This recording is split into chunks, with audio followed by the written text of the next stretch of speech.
Hey everyone, have you ever wondered if your hearing is as sharp as it used to be? It's something many of us don't really think about until it's noticeable. Today we're going to talk about some common signs that your hearing might be changing. Knowing these can help you understand what's happening and take action. Let's find out. It might sound strange, but it's really common not to realize you're starting to lose your hearing. This often happens because of how hearing loss usually develops. Our inner ear, called the cochlea, can get damaged from aging or loud noises. When this happens, it usually affects how well we hear high-pitched sounds. Now, in English, a lot of the sounds that make speech clear are these higher pitches. Think of letters like S, SH, F, TH, P, and K. These sounds help us tell the difference between words that are very similar, like fifth and sixth, or fat, sat, and cat. Because hearing loss can affect only certain sounds at first without impacting everything, it can be really tricky to notice. Plus, your brain works incredibly hard to fill in the gaps. It uses clues from the conversation and even from people's faces to help you understand. That's why many people are surprised when they find out they have hearing loss. So today, I'll share the top 3 signs that could mean your hearing is changing. But before we dive in, please hit that thumbs up button. It really helps more people see these videos. And if you haven't already, take a quick second to subscribe and ring that notification bell so you don't miss any of our new videos. Alright, the first big sign that you might have hearing loss is difficulty understanding conversations on TV or the phone. It's tough to pick out dialogue when all the sounds come from one place, like a TV speaker. And on the phone, you can't see the person's face for clues. On TV, actors might be whispering or facing away during action scenes. You might find yourself putting your phone on speaker so you can turn up the volume and use both ears. For TV, you might start using closed captions, cranking up the volume, or both.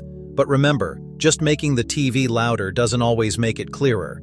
The second sign that could mean you have hearing loss is struggling to hear others when there's background noise. Imagine you're in a busy restaurant or a crowded church. In these noisy places, those clear, high-pitched speech sounds become super important.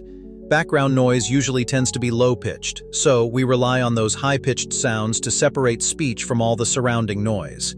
Since high-frequency hearing loss is common with age or noise exposure, most people can hear low pitches fine but miss those high-pitched clarity sounds. This means you hear all the background noise really well, but you can't quite catch what someone is saying. If background noise makes it incredibly hard to follow conversations, you might even start avoiding social situations because it's too much effort.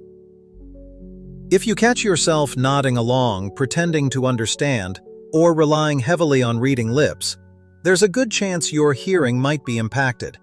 And finally, the third major sign that you might have hearing loss is when other people in your life start noticing and commenting on your hearing. As I mentioned, your brain is amazing at compensating, so you might not even realize your own hearing is changing. But the people closest to you, your spouse, family, friends, or coworkers, might start making comments. They might seem annoyed because they have to repeat themselves often, or they might even give up and say, "Never mind," because you didn't catch it the first or second time. These communication breakdowns are frustrating for everyone and can cause real tension over time. Communication is a two-way street. Even if you don't notice your difficulties, it's very common for those you interact with most to spot the signs. They might notice you asking "what" more often, turning the TV volume up really high, or seeming less engaged in noisy places.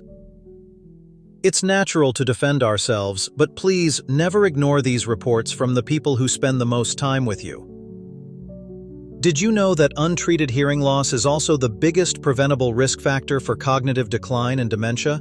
That's a huge reason to take action. So what should you do if you or someone close to you notices these signs? The first step is always to get a full hearing checkup. A professional can check your ears, clean out any wax, and run tests to see what kind of hearing loss you have and how much. They can also tell if your hearing loss can be treated medically. For example, if it's caused by an ear infection or a perforated eardrum. But what if your hearing loss can't be treated medically? Don't worry. Over 90% of hearing losses can be successfully managed with hearing aids. For many people with mild to moderate hearing loss, you now have some excellent options that don't require a doctor's visit or a prescription. These are called over-the-counter OTC hearing aids, and they've made getting help much easier and more affordable.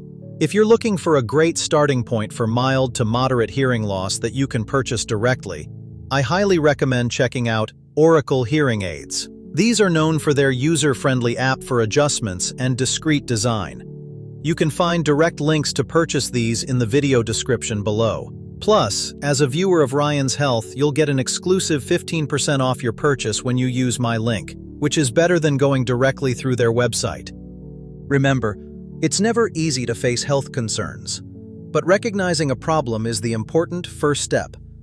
Now it's time to take action. Get your hearing checked or explore these direct-to-consumer options to start your journey to better hearing today.